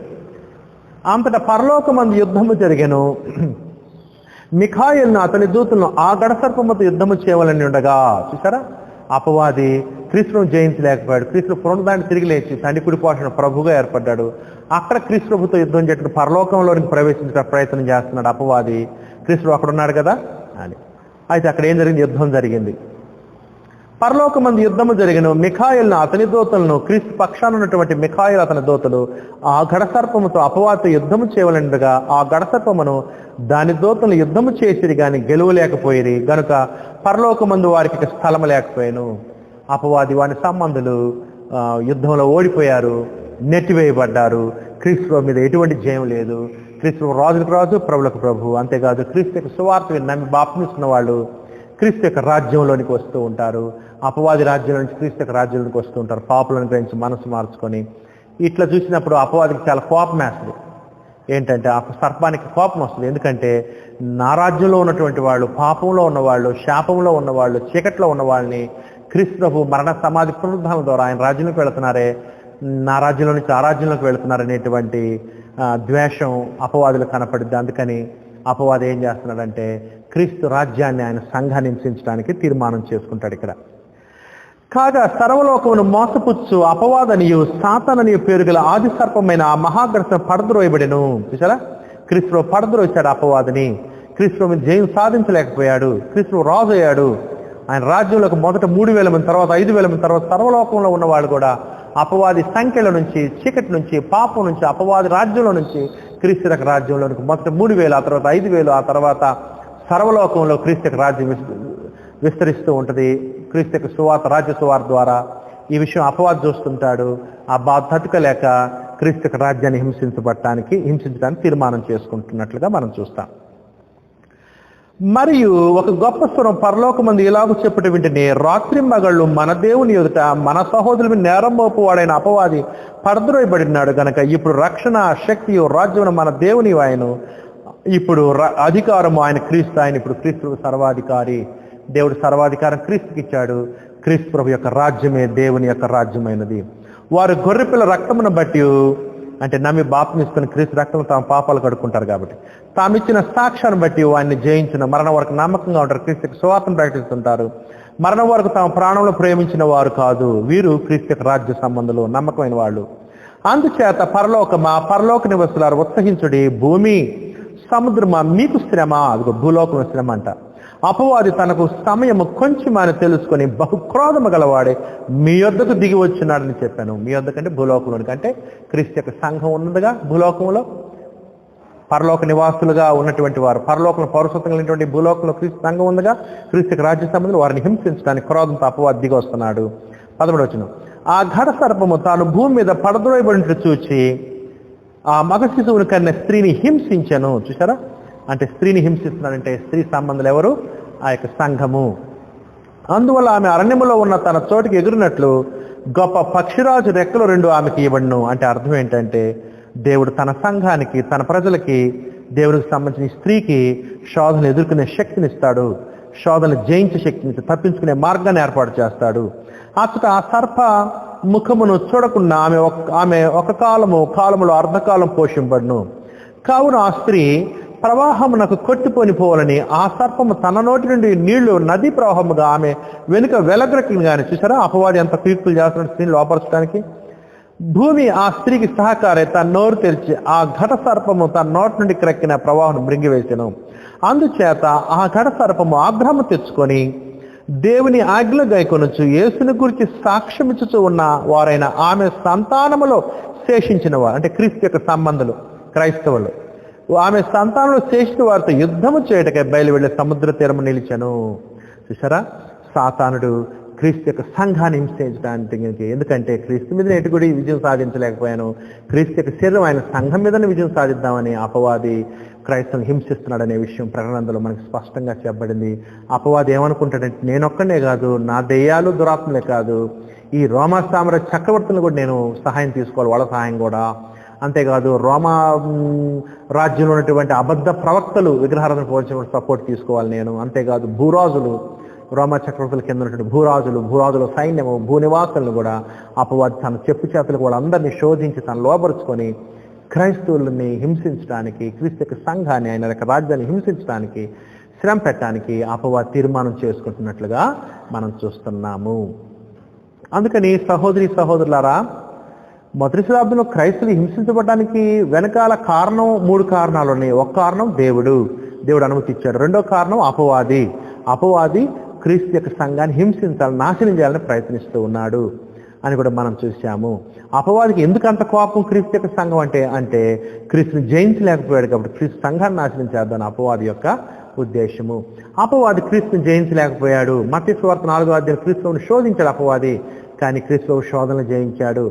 ఆ తర్వాత లూకాసు వార్త 10వ అధ్యాయము 17 నుంచి 20 వచనాలు కనుక మనం చూసినట్లయితే లూకాసు వార్త 10వ అధ్యాయము 17 నుంచి 20 వచనాలు క్రీస్తు పరిచర్యలో కూడా అపవాదికి పెద్ద దెబ్బ తగిలింది. క్రీస్తు యొక్క పరిచర్యలో కూడా క్రీస్తు జయించాడు. క్రీస్తు యొక్క అపోస్తులకు ఆయన అధికారం ఇచ్చాడు. ఆ దురాత్మలు పట్టిన వారందరినీ కూడా వెళ్ళగొడుతూ ఉంటే అపవాదికి దెబ్బ తగిలినట్టుగా మనం చూస్తున్నాం. ఎందుకంటే దురాత్మలు వెళ్ళగొట్టడం ద్వారా. లూకాసు వార్త 10వ అధ్యాయం 17 నుంచి 20 వచనాలు. లూకాసు వార్త 10వ అధ్యాయం 17 నుంచి 20 వచనాలు.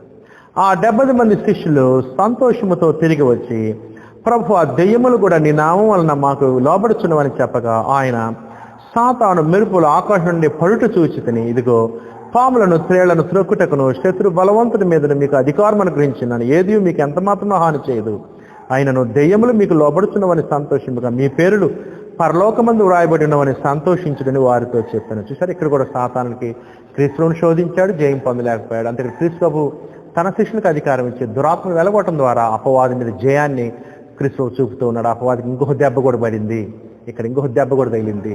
అంతేకాదు అపవాదికి క్రీస్తు యొక్క మరణంలో ఇంకా పెద్ద దెబ్బ తగిలింది, నాశనం అయ్యాడు క్రీస్తు యొక్క మరణంతో. ఎందుకంటే క్రీస్తు ప్రభుని ఏదో ఒక పాపం చేయించాలని ప్రయత్నించి ఏ పాపం లేకుండా క్రీస్తు ప్రభు చనిపోవడం ద్వారా అపవాదిని పూర్తిగా క్రీస్తు జయించాడు, చితకు తొక్కాడని కూడా మనం కనపడుతుంది. హెబ్రీయులకు రాసిన పత్రిక 2వ అధ్యాయం 14-15 వచనాలు. హెబ్రీ ఇదంతా కూడా ఆత్మ సంబంధమైన యుద్ధం అండి, భౌతికమైన యుద్ధం కాదు, ఆత్మీయంగా జరిగే యుద్ధము.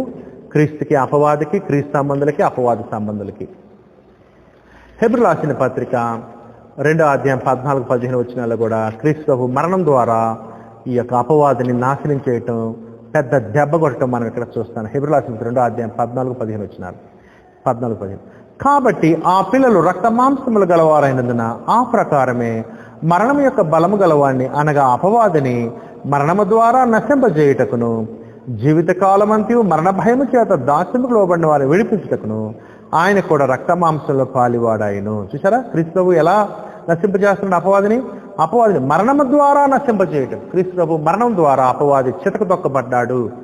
ఏ పాపం చేయకుండా క్రీస్తు చనిపోవటం ద్వారా అపవాదిని జయించాడు. అపవాదేమో పాపం జయించాలని చూస్తున్నాడు యేసుక్రీస్తుని. యేసుక్రీస్తు పాపం చేయకుండా రక్తం కారిన, ముళ్ళ కిరీటం పెట్టిన, చేతులకు శీళ్ళ కొట్టిన, పక్కలో బల్లెం పడుతున్న, ఏం చేసినప్పటికీ కూడా మరణం వరకు నమ్మకంగా ఉండి ఎటువంటి పాపం చేయకుండా అపవాదిని జయించాడు, చితకు తొక్కినట్లుగా మనం చూస్తూ ఉన్నాము. మత్తయి సువార్త 12వ అధ్యాయం కూడా ఈ పోరాటం మనం చూస్తాం, ఈ ఆత్మ సంబంధమైన పోరాటం. మత్తయి సువార్త 12వ అధ్యాయము 28-30 వచనాలు. ఈ యుద్ధం ఈ విధంగా స్టెప్పులుగా అపవాది క్రీస్తు మీద యుద్ధం చేస్తూ ఉంటాడు. క్రీస్తు కూడా స్టెప్లుగా క్రీస్తు ప్రభు అపవాదిని జయించుకుంటూ వస్తూ ఉంటాడు. మత్తయి సువార్త 12వ అధ్యాయము, మత్తయి సువార్త 12వ 28-30 వచనాలు చూడండి. మత్తయి సువార్త 12వ 28-30 వచనాలు. దేవుని ఆత్మలో నేను దెయ్యములను వెళ్ళగొట్టుచున్న యెడల నిశ్చయముగా దేవుని రాజ్యం మీ వద్దకు వచ్చినది. ఒకడు మొదట బలవంతుని బంధింపనిరాదు. మొదట బలవంతుడు ఏమంటే ఎవరు? అపవాది. ఒకడు అంటే యేసుక్రీస్తు మొదట బలవంతుని బంధింపలు, ముందు సాతాన్ని జయిస్తే గాని సాతాను కింద ఉన్నటువంటి వారిని క్రీస్తు తన వైపు లాక్కోలేడు. ఒకడు మొదట ఆ బలవంతుని బంధింపనిట్లా, ఎలాగో ఆ బలవంతుని ఇంటిలో వచ్చి అంటే సాతాన్ రాజ్యం వచ్చి సాతాన్ రాజ్య సంబంధం తన రాజ్య సంబంధంగా చేసుకోవటం, అతని సామగ్రి దోచుకున్నాడు. అట్లు బంధించిన ఎడల వాని ఇల్లు దోచుకునను. నా పక్షం ఉన్నవాడు నాకు విరోధి, నాతో కలిసి సమకూర్చునేవాడు చెదరగొట్టువాడు. ఈ విధంగా క్రీస్తు మరణ వరకు నమ్మకంగా ఉండి ఏ పాపం చేయకుండా చనిపోవటం ద్వారా అపవాదిని జయించాడు అనే విషయం మనం చూస్తూ ఉన్నాం. ఈ విధంగా క్రీస్తు అపవాదిని జయించాడు. అంతేకాదు, ఎప్పుడైతే క్రీస్తు చనిపోయి సమాజం తిరిగి లేచాడు, తండ్రిని దేవుడు ఆయన్ని తన కుడిపార్శ్వ కూర్చోబెట్టుకున్నాడు. ఎవరైతే క్రీస్తు రక్తంలో బాప్తిస్మం కడగబడతారో వారు క్రీస్తు యొక్క రాజ్య సంబంధులు. మొట్టమొదటి 3,000 మంది అపవాది రాజ్యంలో నుంచి, సాతాన్ రాజ్యం నుంచి, పాపంలో నుంచి, చీకటిలో నుంచి బాప్తిస్మం పేతురు ద్వారా సువార్త విని క్రీస్తు యొక్క రాజ్యంలోకి వస్తారు 3,000 మంది. తర్వాత 5,000 మంది. ఆ తర్వాత సర్వలోకంలో అపవాది చెరలో ఉన్న వాళ్ళందరినీ కూడా క్రీస్తు జయించాడు కాబట్టి అపవాదిని, వారందరూ క్రీస్తు రక్తంలో బాప్తిస్మం పరిశుద్ధులుగా పాపాలు కడుక్కొని క్రీస్తు యొక్క రాజ్యంలోనికి, దేవుని యొక్క రాజ్యంలోకి వెళుస్తూ ఉంటారు. ఇది చూసిన అపవాదికి చాలా కోపం వేస్తుంది. నా రాజ్య సంబంధులు అందరూ క్రీస్తు యొక్క సువార్త, రాజ్య సువార్త ఆయన రాజ్యంలోకి వెళ్తున్నారని అపవాది కోపంతో క్రైస్తవులను హింసిస్తూ ఉంటాడు అనేటువంటి చరిత్ర మనం చూస్తూ ఉన్నాం. మీరు అపోస్తుల కార్యం 2వ అధ్యాయం నుంచి అపోస్తుల కార్యం 8వ అధ్యాయం కథ అంతా ఏంటంటే, అక్కడ జరిగిన చరిత్ర అంతా ఏంటంటే, క్రీస్తు రాజుగా ఉంటాడు, అపవాదిని జయించి రాజుగా ఉంటాడు. అట్లానే అపవాది శోధనలో, పాపంలో, చీకట్లో ఉన్న వాళ్ళని పాపాలు గడుపుకొని, ఎందుకంటే పాపం చేయవాడు అపవాదికి దాసుడు కదా, పాపాలు కడుక్కుని క్రీస్తు రక్తంలో, పరిశుద్ధ రక్తం చెందించాడు దాని సిలువలో, ఆయన రక్తంగా కడుక్కొని క్రీస్తు రాజ్యంలోకి వస్తుంటారు. అపవాది రాజ్యం నుంచి క్రీస్తు రాజ్యంలోకి రావటం మనం చూస్తున్నాం. అదే అపోస్తలుల 2వ అధ్యాయం నుంచి 8 దాకా అపవాది రాజ్యంలో నుంచి క్రీస్తు రాజ్యంలో. పౌలు గారు ఎందుకు ఎన్నుకున్నాడంట? ప్రభువైన క్రీస్తు అపోస్తలుల 26వ అధ్యాయం 16-18 పౌలు నువ్వేం చేయాలంటే అపవాది రాజ్యంలో ఉన్న వాళ్ళని నా రాజ్యంలోకి తీసుకురావాలి. ఎట్లా? సువార్త ప్రకటించి వాళ్ళు పాపులని గ్రహించే విధంగా మారు మనసు పొంది సాతాను అధికారంలో ఉన్నారని అర్థం చేసుకుని పాపను బాప్తించుకుని క్రీస్తు యొక్క అధికారంలోనికి, దేవుని యొక్క అధికారంలోకి రావటమే మనం చూస్తున్నాం. ఈ విధంగా క్రీస్తు యొక్క రాజ్యం అపవాదిని జయిస్తూ ఉంటుంది. రోజు రోజుకి క్రీస్తు యొక్క రాజ్యం విస్తరిస్తూ ఉంటుంది, అపవాది రాజ్యం తగ్గిపోతుంటుంది. ఈ విధంగా అపవాది మిగతా వారిని మరి కూడగట్టుకొని క్రీస్తు యొక్క రాజ్యాన్ని, సంఘాన్ని హింసించడం మనం చూస్తాం. ఇది ఆత్మ సంబంధ యుద్ధం జరుగుతూ ఉంటుంది. ఈ విధంగా మరి అపవాది క్రీస్తుని జయించలేకపోయాడు, శోధించాడు. ఈ విధంగా దెబ్బ మీద దెబ్బ అపవాదికి పడుతుంది. అపవాది కోపంతో మరి క్రీస్తుకు సంబంధించిన వాళ్ళు ఎవరున్నారంటే భూలోకంలో క్రైస్తువులు ఉన్నారు, క్రీస్తు యొక్క సంఘం ఉన్నారు. ఆ సంఘాన్ని, ఆ రాజ్యాన్ని హింసించడం మీరు చూస్తారు. ప్రకటన గ్రంథము 12వ అధ్యాయం 1-17 వచనాల సారాంశము అదే. అందుకని అపవాది కోపంతో ఉన్నాడు కాబట్టి, క్రోధంతో ఉన్నాడు కాబట్టి, క్రీస్తుని జయించలేడు కాబట్టి, అంతేకాదు తన రాజ్యంలో ఉన్న వాళ్ళందరూ కూడా క్రీస్తు రాజ్యంలోకి బాప్తిస్మం వెళ్ళిపోతూ ఉన్నారు కాబట్టి అపవాది కోపంతో క్రీస్తుని జయించలేక, క్రీస్తు యొక్క స్థిరమైన ఆయన సంఘం భూలోకంలో ఉంటే దాన్ని హింసిస్తూ ఉంటాడు అపవాది మత నాయకుల్ని తీసుకుంటాడు, అపవాది రోమ చక్రవర్తులను తీసుకుంటాడు, అపవాది అధికారులు తీసుకుంటాడు, భూరాజును కూడా తనకు చేసుకొని క్రైస్తుని హింసిస్తూ ఉంటాడు. ఒక విధంగా అపోస్తలుడైన పౌలు కూడా ఇదివరకు అపవాది సంబంధే. అపవాది అతన్ని బోరగా, పాత్రగా, పనిముట్టుగా వాడుకున్నాడు. అయితే క్రీస్తు యొక్క సువార్త విని పౌలు గారు బాప్తిస్మం తీసుకుని క్రీస్తు యొక్క రాజ్యంలోకి వచ్చిన తర్వాత ఇప్పటి నుంచి పౌలు గారు ఏం చేస్తారంటే అపవాది రాజ్యంలో ఉన్న వాళ్ళని క్రీస్తు రాజ్యంలో చేస్తూ ఉంటాడు. ఇదివరకేమో సాతాన్ రాజ్యంలో ఉన్నాడు పౌలు గారు, బాప్తిస్మం తీసుకుని క్రీస్తు రాజ్యంలోకి. ఇప్పుడు నుంచి ఆయన ఏం చేస్తుంటే క్రీస్తు రాజ్యంలో ఉన్న అపోస్తలుడైన పౌలు అపవాది రాజ్యంలో ఉన్న వాళ్ళందరినీ కూడా క్రీస్తు రాజ్యంలో తీసుకొస్తూ ఉంటాడు సువార్తను బోధించి. అందుకనే యేసు ప్రభు పౌలుని ఎన్నుకున్నట్లుగా అపోస్తలుల కార్యం 26వ అధ్యాయం 16-18 వచనాలు మనం చూస్తాము. ఇదండి. అందుకనే మొదటి శతాబ్దంలో క్రీస్తు యొక్క సంఘానికి హింసలు వస్తున్నాయి. అపవాది, వాని సంబంధాలు, అపవాది ఇతరులను కూడా కూడగట్టుకొని ప్రత్యేక అధికారుల్ని, అబద్ధ ప్రవక్తల్ని, భూరాజుల్ని, సైన్యాన్ని వీళ్ళందరినీ శోధించి లోపరుచుకొని వాళ్ళ ద్వారా క్రైస్తవులు హింసిస్తూ ఉంటాడు. అందుకనే మొదటి శతాబ్దంలో క్రీస్తు యొక్క సంఘానికి హింస వచ్చింది అనే విషయం మనము చూస్తూ ఉంటాం. అంతేకాదు అపవాది ఒక్కడే కాదు, అపవాది వాని దెయ్యాలే కాదు, అపవాది భూరాజుల యొక్క చక్రవర్తుల్ని, భూరాజ్యం యొక్క చక్రవర్తుల్ని, రాజుల్ని విగ్రహారాధికులను అందరినీ కూడా తన పక్షాన్ని చేసుకుంటున్నట్లుగా ప్రకటన గ్రంథం 13వ అధ్యాయంలో మనం చూస్తాం. ఇది రెండో కారణం. ఎందుకు మొదటి శతాబ్దంలో క్రీస్తు యొక్క సంఘానికి క్రైస్తవులకు హింస కలిగింది? 3 కారణాలు. ఒకటి, దేవుడు అనుమతిచ్చాడు. రెండవది, అపవాది మిక్కిలి క్రోధంతో క్రీస్తుని జయించలేదు కాబట్టి మొదటి శతాబ్దంలో క్రీస్తు యొక్క రాజ్యమైన ఆయన సంఘాన్ని, ఆయన శరీరాన్ని హింసిస్తూ ఉన్నాడు. 2. మూడోది, ఎందుకు మొదటి శతాబ్దంలో క్రైస్తవులకి శ్రమలు వస్తున్నాయి, హింసలు వస్తున్నాయి అంటే మూడో కారణం ఏంటంటే వారిని పరీక్షించటానికి దేవుడు అనుమతించాడు. క్రైస్తవుని పరీక్షించడానికి, పరిశీలించడానికి దేవుడు అనుమతించాడు. దేవుడు సాతానికి వాని సంబంధాలకు అనుమతించడం ద్వారా దేవుడు తన విశ్వాసాన్ని పరీక్షిస్తున్నాడు, వాళ్ళ విశ్వాసాన్ని పరీక్షిస్తున్నాడు అనేటువంటి విషయం కూడా మనం చూస్తూ ఉన్నాం. చూడండి, ప్రకటన గ్రంథం 2వ అధ్యాయం 23వ వచనం చూడండి. ప్రకటన 2:23లో దేవుడు ఆయన కుమారుని క్రీస్తు ఎవరు? దేవుడు ఆయన కుమారుని క్రీస్తు ఏం చేస్తూ ఉంటారంటే పరిశుద్ధుల యొక్క హృదయాన్ని పరిశీలిస్తూ ఉంటారు, అగ్నికి గురి చేస్తూ ఉంటారు. చూడండి నాతో పాటు ప్రకటన గ్రంథం 2వ అధ్యాయం 23వ వచనంలో, దాని పిల్లలను నిశ్చయముగా చంపేదను, అందువలన అంతరింద్రియములను హృదయములను పరీక్షించువాడు నేనే అని సంఘములను నీవు తెలుసుకున్నావు. చూసారు, క్రీస్తు ఎవరు? అంతరంగాన్ని పరీక్షిస్తాడు. దేవుడెవరు?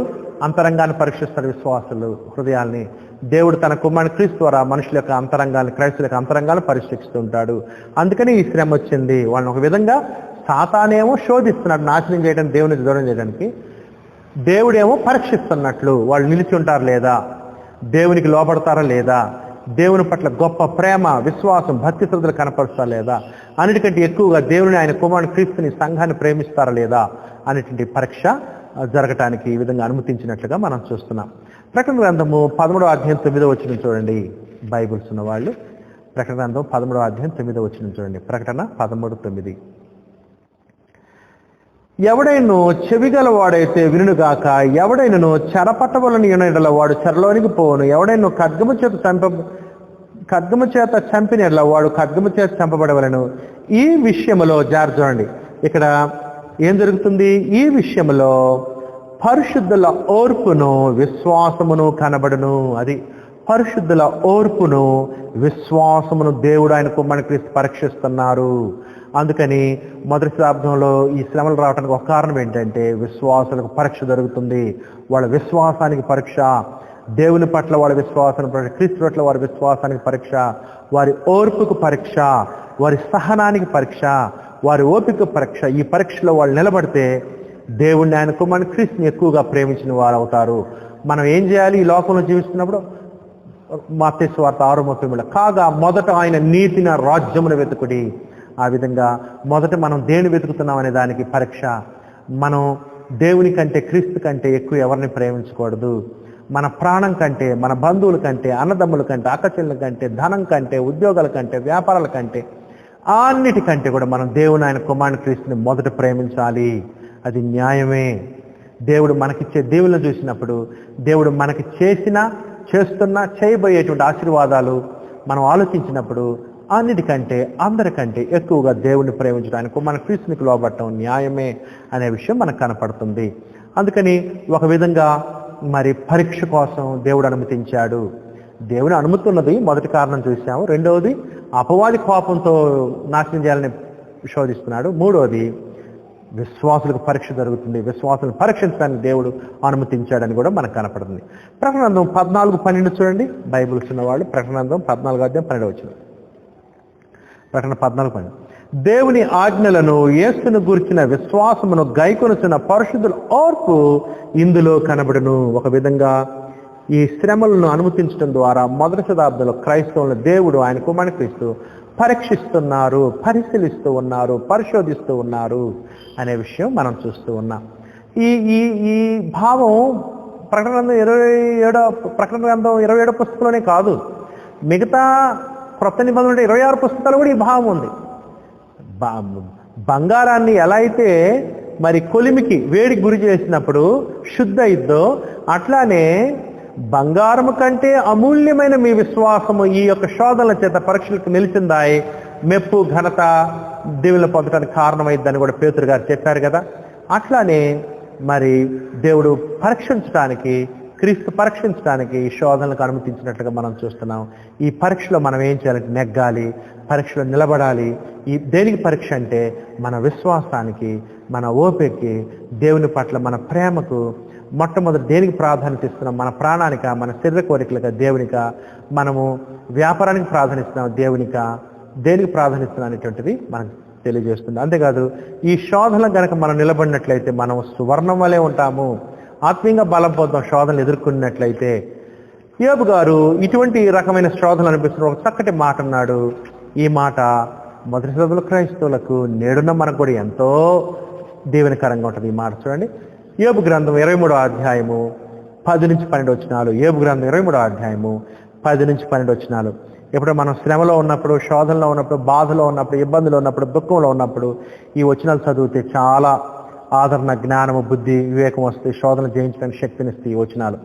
యోబు గ్రంథం 23వ అధ్యాయం 10-12 వచనాలు. నేను నడుచు మార్గము ఆయనకు తెలియను, ఆయన నన్ను శోధించిన తర్వాత నేను సువర్ణ వలె కనబడదును. చూసారా, ఆయన నన్ను శోధించి, యాక్చువల్గా దేవుడు శోధించట్లే ఇక్కడ యోబుని, అపవాది శోధిస్తున్నాడు. కాకపోతే దేవుడు అనుమతి ఇచ్చాడు. దేవుడేమో పరీక్ష పెడుతున్నట్టు, అపవాదం శోధిస్తున్నట్టు. నేను నడుచు మార్గం ఆయనకు తెలియను, ఆయన నన్ను శోధించిన తరువాత నేను సువర్ణం వలె కనబడదును. నా పాదములు ఆయన అడుగుజాడులు విడవక నడిచినవి, నేను ఇటు అటు తొలగక ఆయన మార్గమును అనుసరించుకుని, ఆయన పెదవుల ఆజ్ఞ నేను విడిచి తిరగలేదు, ఆయన నోటి మాటలను నా స్వాభిప్రాయం కంటే ఎక్కువగా ఎంచుకుని అనేటువంటి రుజువు ఈ శ్రమల్లోనే బయటపడింది. చూసారా సహోదరి సహోదరులారా, అందుకని ఆ మాటలను జ్ఞాపకం ఉంచుకోండి. ఆనాడు మొదటి శతాబ్దంలో క్రైస్తవులకి కాదు, ఈనాడు మనకు కూడా శ్రమలు వస్తాయి, హింసలు వస్తాయి, శోధన వస్తుంది, పరీక్ష వస్తుంది, దుఃఖం వస్తుంది, వెలివేయబడచ్చు. లేకపోతే బంధువులు మనల్ని వెలివేయచ్చు, వారి కార్యక్రమం మనల్ని పిలవకపోవచ్చు. అంతేకాదు మన మీద నిందలు వేయచ్చు, దూషించవచ్చు, రిజర్వేషన్లు ఉండకపోవచ్చు, లేకపోతే ప్రత్యేకమైన సదుపాయాలు మనకు కలిగిపోవచ్చు. అయినప్పటికీ కూడా మనం దేవుని బట్టి, ఆయన కుమారుని క్రీస్తుని బట్టి, దేవునితో మనకున్న సంబంధాన్ని బట్టి, దేవుడు ఏమన్నాడు దాన్ని బట్టి, దేవుడి కుమారుని క్రీస్తు ఏమై ఉన్నాడు, ఎంత గొప్పగా ఆయన ప్రాణాన్ని మన కోసం ఇచ్చాడు, మనం కూడా ఆయన కోసం మన ప్రాణాన్ని ఇస్తూ, అంతేకాదు దేవుడు మనకు చేసిన ఇదివరకు ఇప్పుడు చేస్తుంది, రాబోయే రోజుల్లో ఆయన ఇచ్చే పరలోకాన్ని బట్టి, నిత్య జీవం బట్టి, నిత్య మహిమ బట్టి, నిత్య స్వాస్థ్యాన్ని బట్టి, నిత్య వారసత్వాన్ని బట్టి మనం ఈ శ్రమల్ని ఎదుర్కోవాలి. మనకు కలిగే శ్రమలు దేవుడిచ్చే బహుమానం ఎదుట ఎన్న తగినవి కావని పౌలు గారు రోమిలకు రాసిన 8వ అధ్యాయంలో కూడా తెలియజేశారు. ఒక విధంగా మన శ్రమ వచ్చినప్పుడు మన విశ్వాసం పరీక్ష జరుగుతుంది అనే విషయాన్ని ఉంచాలి. అంతేకాదు కొన్నిసార్లు మన మరణానికి కూడా గురవచ్చు, అయినప్పటికీ మరణం వరకు నమ్మకం ఉండాలి. మరణం వరకు నమ్మకం ఉంటే మనకు జీవకిరీటం ఉంటుంది, నిత్య జీవం, పరలోకం, శాశ్వత నిత్య నివాసం ఉంటుంది. గొప్ప పట్టణంలో, పరలోకస్తుని పట్టణంలో, శాశ్వతుని పట్టణంలో, రోమపట్నంలో కాదు, అది గొప్ప పట్టణమే, కానీ కొద్ది కాలం ఉన్న తర్వాత దేవుడు నాశనం చేశాడు. పరలోకం సంబంధించిన పట్టణములో అది శాశ్వతమైన, దాంట్లో మనకి నిత్య స్వాస్థ్యాన్ని, నిత్య నివాసాలని, నిత్య వారసత్వాన్ని మనం పొందుతాము. మరణం వరకు నమ్మకంగా ఉండాలి. అందుకని ఈరోజు మనం 6వ పాఠం నేర్చుకున్నాం ప్రకటన గ్రంథం నుంచి 12 పాఠాలు అనే అంశంలో ఈరోజు మనం 6వ పాఠాన్ని నేర్చుకున్నాం. ఇది 7వ ప్రసంగం, కాకపోతే 6వ పాఠం. ఈ 6వ పాఠంలో మనం ఏం నేర్చుకున్నామంటే 6వ పాఠంలో మొదటి శతాబ్దంలో క్రైస్తవులకు వస్తున్న శ్రమల వెనక కారణాలేంటి, మొదటి శతాబ్దంలో క్రైస్తవులకి ఎందుకు శ్రమలు వస్తున్నాయి, 3 కారణాలను మనం చూసాం. ఒకటి, దేవుడు అనుమతించాడు. రెండవది, అపవాది కోపంతో క్రైస్తవుల్ని హింసిస్తున్నాడు, క్రీస్తుని జయించలేదు కాబట్టి. మూడవది, విశ్వాసానికి పరీక్షగా దేవుడు అనుమతించాడు అనే విషయాన్ని మీకు తెలియజేస్తున్నాను. ఎట్లయితే మరి పాడైపోతున్నటువంటి బంగారము, నశించిపోతున్న బంగారము, తుప్పుబట్టిన బంగారము, నల్లగా మాసిపోయినటువంటి బంగారము మరి ఆ యొక్క కొలిమిలో గురి చేసినప్పుడు, అగ్నికి గురి చేసినప్పుడు ఎట్లయితే ఆ తుప్పు మొత్తం పోయి మంచి సువర్ణమైన మెరిసే అపరంజి లాంటి బంగారంగా తయారవుతుందో, అపరంజిగా తయారైద్దో, అట్లానే ఈ యొక్క శ్రమల ద్వారా మన విశ్వాసం బలపడుతుంది. మనము నమ్మకమైన వారుగా, యథార్థవంతులుగా, భక్తి కలిగిన వారంగా ఎదగటానికి అవకాశం ఉంటుంది అనే విషయాన్ని ఎప్పుడు మర్చిపోవద్దు. పేతురు రాసిన మొదటి పత్రిక 1వ అధ్యాయము 6-7 వచనాల్లో ఈ విషయం చెప్పాడు. చూడండి, పేతురు రాసిన మొదటి పత్రిక 1వ అధ్యాయం 6-7 వచనాలు. ఇందువలన మీరు మిక్కిలి ఆనందించున్నారు కానీ అవసరం బట్టి అదిగో దేవుని యొక్క దేవుని యొక్క జ్ఞానంలో ఈ శ్రమలు అంటే అవసరం అంట. అవసరమును బట్టి అవసరం అంట క్రైస్తవులకి శ్రమలు. దేవునికి తెలుసు, మనం అనొచ్చు శ్రమలు వద్దులేయా అని, కానీ దేవుని యొక్క అనంత జ్ఞానంలో, దేవుని యొక్క అద్వితీయ జ్ఞానంలో ఈ శ్రమలు మనకు అవసరం అంట. అవసరం బట్టి నానా విధమైన శోధనల చేత ప్రస్తుతం కొంచెం కాలం మీకు దుఃఖము కలుగుతుంది. చూసారా, బైబిల్ అంతా కూడా క్రైస్తవులకు వచ్చే శ్రమ, విశ్వాసులకు శ్రమ కొద్ది కాలమే అని చెప్పబడింది. మనం అనుభవించే నిత్య జీవంతో పోల్చుకున్నప్పుడు ఇది కొద్ది కాలమే. కొంచెం కాలం మీకు దుఃఖము కలుగుతుంది. నశించిపోవు సువర్ణము అగ్ని పరీక్ష వల్ల శుద్ధపరచబడుతున్నది కదా. చూసారా, నశించిపోయేటువంటి సువర్ణము అగ్ని పరీక్ష వలన శుద్ధపరచబడుతుంది కదా. దానికంటే అమూల్యమైన మీ విశ్వాసము, మన విశ్వాసం అంట బంగారం కంటే శ్రేష్టమైంది. ఈ శోధనల చేత, అగ్ని ఏంటి శోధనలు, ఈ శోధనల చేత పరీక్షకు నిలిచినదై నిలవాలి. నిలిస్తే ఏముంది, యేసు క్రీస్తు ప్రత్యక్షమైనప్పుడు మీకు మెప్పు 1, మహిమ 2, ఘనత కలుగుటకు కారణమగును. అది శ్రమల ద్వారా నిత్య జీవంలో ప్రవేశించాలి. దేవుడు ఏర్పాటు చేసిన మార్గము. క్రీస్తు అట్లానే ప్రవేశించాడు, పౌలు కూడా అట్లానే ప్రవేశిస్తారు. మనం కూడా అట్లానే ప్రవేశించి దేవుని యొక్క నిత్య మహిమలోనికి వెళ్ళాలని కోరుతూ, ఇంతవరకు ఈ 6వ పాఠంలో శ్రద్ధగా విన్నందుకు మీ అందరి కృతజ్ఞతలు. ప్రభు చిత్తం అయితే 7వ పాఠాన్ని మనం ఇంకొక ప్రసంగంగా నేర్చుకుందాం. మీ అందరికీ హృదయపూర్వక వందనాలు.